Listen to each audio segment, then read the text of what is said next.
मैं नरेंद्र मोदी को चैलेंज कर रहा हूं। काशी विश्वनाथ बोर्ड का कोई हिंदू ही मेंबर बन सकता है, मुसलमान नहीं बन सकता।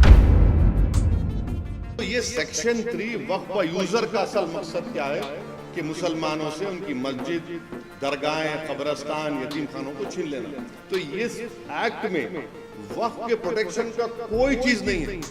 सब झूठ बोल रहे बीजेपी वाले। पार्लियामेंट के सामने मस्जिद है, पार्लियामेंट के राइट सामने जिसमें फखरुद्दीन अली अहमद की खबर है। अब कल कोई जाकर पूछे कि भाई इसका डीड बताओ, कहां की डीड निकलेंगी? डीड कहां निकलेंगी? डीड नहीं निकलेंगी। आप बोलेंगे वक्फ का यूजर नहीं है, गवर्नमेंट प्रॉपर्टी है। खबरस्तान को जाके बोलेंगे डीड निकालो। अब जितने खबरा हैं वो हजरत ईसा अलैहिस्सलाम बोलते थे खुम बिइज़्निल्लाह, वो तो मैं तो नहीं बोल, कोई नहीं कर सकता वो। अब वो खबरों में से कौन पुकार के बोलेंगे हमारे पास डीड है बोल। इस बिल में वक्फ बोर्ड को, वक्फ प्रॉपर्टीज को बचाने के बजाय बर्बाद करने का तरीका है।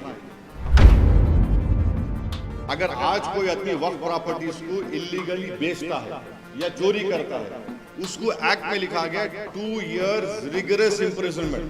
आप हिंदी पिक्चरों में देखे होंगे, डायलॉग आता क़ैद बामुशक्क़त। अब क़ैद बामुशक्क़त को करके सिंपल इम्प्रिजनमेंट कर दिया, सिंपल इम्प्रिजनमेंट कर दिए। कौन सा वक्त का बचा रहे आप? फिर उसको नॉन वेलेबल था, इसको वेलेबल कर दिया। सेंट्रल वक्फ बोर्ड सेक्शन 19 है और स्टेट वक्फ बोर्ड जो है वो सेक्शन 14 में आता, 95 एक्ट में। अब उसमें क्या बोल रहे कि मैंडेटरी है सेंट्रल वक्फ बोर्ड में 2 हिंदूज को मेंबर बनाना, 2 हिंदूज को। अभी क्या है, अभी कोई भी हिंदू मेंबर नहीं बन सकता सिवाय सिटिंग मिनिस्टर के। आप हमको ये बताइए, और स्टेट वक्फ बोर्ड में आप तकरीबन सिर्फ चार मुसलमान रहेंगे। अब गवर्नमेंट का प्रपोजल क्या है कि स्टेट वक्फ बोर्ड में जो मेंबर्स बनते, एक मुतवल्ली कैटेगरी का इलेक्शन होता, एमएलए कैटेगरी का इलेक्शन होता, एमपी कैटेगरी का इलेक्शन होता और जुडिशरी का, बार काउंसिल का, ये 4 इलेक्शन होते। अब गवर्नमेंट, मोदी गवर्नमेंट क्या बोल रही, इलेक्शन नहीं, हम नॉमिनेट करेंगे। क्यों नॉमिनेट करेंगे भाई? आप इलेक्टोरल प्रोसेस के खिलाफ क्यों हैं? और फिर आप ये बोल रहे कि नॉन मुस्लिम को मेंबर बनाएंगे। मैं नरेंद्र मोदी को चैलेंज कर रहा हूं और आपके सामने अब जो बोल रहा हूं, आप जरा इसको गहराई से सुनिए। उत्तर प्रदेश में काशी विश्वनाथ टेम्पल एक्ट है 1983, आप लिख लो ये। उसमें सेक्शन 3 है। सेक्शन 3 ये बोलता है कि no person unless he is a Hindu by religion be eligible for being और continuing as a member of the board और एग्जीक्यूटिव कमेटी और चीफ एग्जीक्यूटिव और एज एन एम्प्लॉय। यानी काशी विश्वनाथ का सेक्शन 3 ये बोल रहा है कि वो जो हिंदू होगा बाय रिलीजन वही एलिजिबल होगा बोर्ड का मेंबर बनने के लिए, एग्जीक्यूटिव कमेटी का मेंबर बनने के लिए, और सीईओ बनने के लिए और एम्प्लॉय होने के लिए। फिर आप वही काशी विश्वनाथ टेम्पल एक्ट 1983 में सेक्शन 6(3) देखो आप, जिसमें यह बोला गया है कि where a member of the board can not perform his duties as such by reason of the fact that is not a Hindu, the person available next below him in this behalf shall be a member of the board. यानी अगर कोई member अपनी duties को निभा नहीं सकता इसलिए कि हिंदू नहीं है, तो किसी और को हिंदू को बनाया जाए। आप यहां पर क्या कर रहे हैं सेंट्रल वक्फ काउंसिल में और स्टेट वक्फ बोर्ड में? काशी विश्वनाथ बोर्ड का कोई हिंदू ही मेंबर बन सकता है, मुसलमान नहीं बन सकता। और याद रखिए, हिंदू का डेफिनेशन आर्टिकल 25 में हिंदू, बौद्ध, सिख और जैन है। यहां पे क्या बोल रहे, सिर्फ हिंदू रहेगा, ना सिख होगा, ना बौद्ध होगा, ना आपका जैन होगा। फिर आप तमिलनाडु में आइए, लंबा तो नहीं हो रहा ना ये? हाँ, अगर लंबा हो रहा तो बोलो, रुक जाता हूं मैं। तमिलनाडु में, Tamil Nadu Hindu religious and charitable endowments act 1959, उसका आप सेक्शन 10 पढ़ो आप। उसमें क्या लिखा हुआ है, the commissioner additional commissioner, every joint, deputy or assistant commissioner and every other officer or servant appointed to carry out the purpose of this act by whomsoever appointed shall be a person professing the Hindu religion and shall cease to hold office as such when he ceases to profess religion.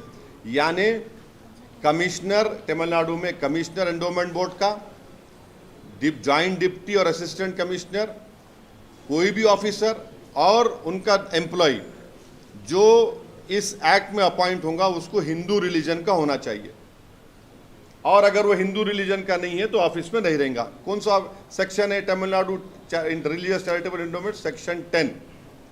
अब आंध्र प्रदेश में आ जाओ, आप आंध्र प्रदेश, तेलंगाना में भी act है वो, आंध्र प्रदेश वो act था 87 का, तेलंगाना में भी एक्ट है, Andhra Pradesh charitable Hindu religious institution endowment act 1987। वो सेक्शन 3(2) क्या बोलता है? Additional commissioner, additional commissioner, every regional joint commissioner, deputy commissioner, assistant commissioner appointed under subsection 1 exercising the powers and performing the functions aforesaid in respect of religious institution endowment shall be a person. Shall, देखिए जब लफ्ज shall आता ना law में तो mandatory हो जाता। shall और मे में फर्क है, मे में माने दोनों भी हो सकते, shall में फर्क, ये shall वर्ड आया तो सिर्फ वही हिंदू माने वही मैंडेटरी हिंदू होना। shall be a person professing Hindu religion and shall cease to exercise his powers and these functions when he ceases to profess the religion. यानी आपको हिंदू होना जरूरी है, अगर आप नहीं है तो मेंबर निकलते। अब कर्नाटका में आइए आप, Karnataka Hindu religious institution and charitable endowments 1997 section 7 पढ़ो आप, उसमें क्या हो रहा? Commissioner, deputy commissioner, assistant commissioner, every other officer और सर्वेंट यानी एम्प्लॉय भी ऑफिसर भी appointed to carry out the purpose of this act by whomsoever appointed shall be a person professing Hindu religion and shall cease to hold office as in such when he ceases to profess religion. ये वही है। फिर आप ओडिशा को जाइए, Odisha Hindu religious endowment act 1951, उसमें section 5 पढ़ो आप, उसमें वही लिखा हुआ है कि the state government may by notification appoint a person who professes the Hindu religion as a member of either judicial, administrative service, retired member thereof to be commissioner of endowments, and they may further appoint such number of deputy commissioner, assistant commissioner as they think fit. फिर उसमें ये बोल रहे अगर कोई Hindu religion नहीं है उसको ऑफिस सीज कर देना। हमारा क्वेश्चन ये है, मैं आपको 5-6 स्टेट्स की मिसाल दिया। अब 95 के एक्ट में जो अभी एक्ट है इसमें क्या है? सेक्शन 9 जो वक्फ काउंसिल का है ये पूरे के पूरे मुसलमान है 95 के एक्ट में। अब 2024 में गवर्नमेंट क्या बोल रही है कि 2 members under this section shall be non Muslim, माने 2 मेंबर कम से कम मस्ट है आपको नॉन मुस्लिम बनाना। ये वायलेट करता आर्टिकल 15, 25, 26, 29 कॉन्स्टिट्यूशन। डिस्क्रिमिनेशन है, ये कंप्लीट डिस्क्रिमिनेशन है। अब आप आ जाइए स्टेट वक्फ बोर्ड पे, 90 जो स्टेट वक्फ बोर्ड सेक्शन 14 है 1995, जिसमें पूरे मेंबर मुस्लिम हो सकते, पूरे मेंबर मुस्लिम होते। अब इन्होंने क्या कर दिए, यहां पर क्या कर दिए, खाली 4 कर दिया स्टेट वक्फ बोर्ड में। हमारा बोलना यह है कि भाई साहब जब काशी विश्वनाथ के एक्ट में, हाँ, फिर आपके तमिलनाडु के Hindu religious charitable endowments act 59 में, आंध्र प्रदेश के charitable Hindu institution endowment act 1987, Karnataka के Hindu religious institution charitable endowment 1997, Odisha के 1951 एक्ट में, इन सब में बोला जा रहा है कि commissioner, assistant commissioner, CO, employ तक हिंदू होना। आप क्यों हमारे पीछे पड़े हुए वक्फ बोर्ड के? अब ये बताओ आप, ये नाइंसाफी नहीं है तो क्या है? तो इस बिल में वक्फ बोर्ड को, वक्फ प्रॉपर्टीज को बचाने के बजाय बर्बाद करने का तरीका है ये। आपको और एक मिसाल दे रहा हूं, आप जाकर सेक्शन 52 ऑफ 95 एक्ट पढ़ो, जिसमें यह बोला गया अगर आज कोई आदमी वक्फ प्रॉपर्टीज को इलीगली बेचता है या चोरी करता है, उसको एक्ट में लिखा गया 2 years रिगरस इम्प्रिजनमेंट।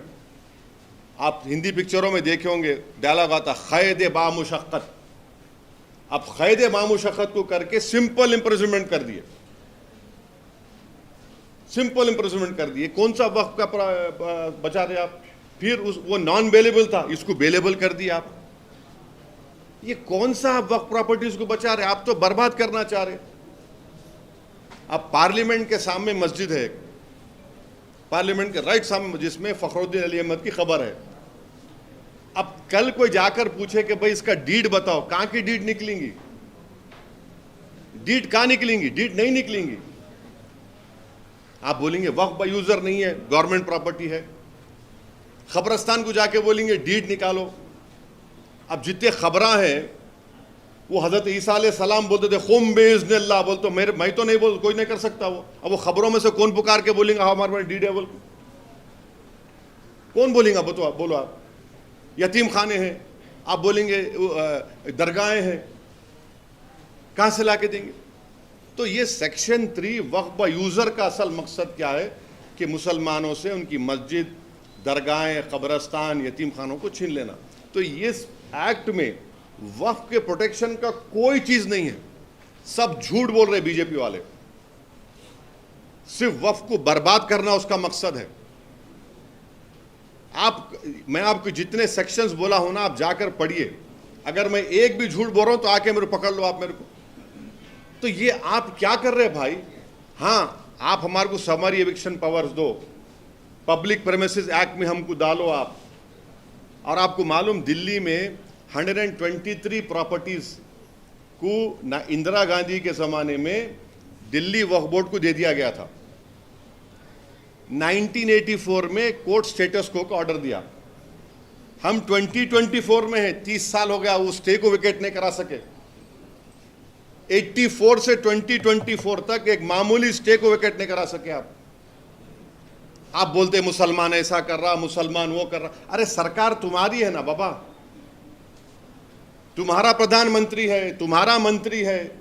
मुसलमान का तो कोई ना प्रधानमंत्री है ना कुछ भी। हम तो खाली वोट डालने वाली मशीन है, एटीएम है। हम तो दूध देने वाली गाय है, हम भैंस हैं। हम 84 से एक स्टे विकेट नहीं कराए आप, और हमारे को बोल रहे आप।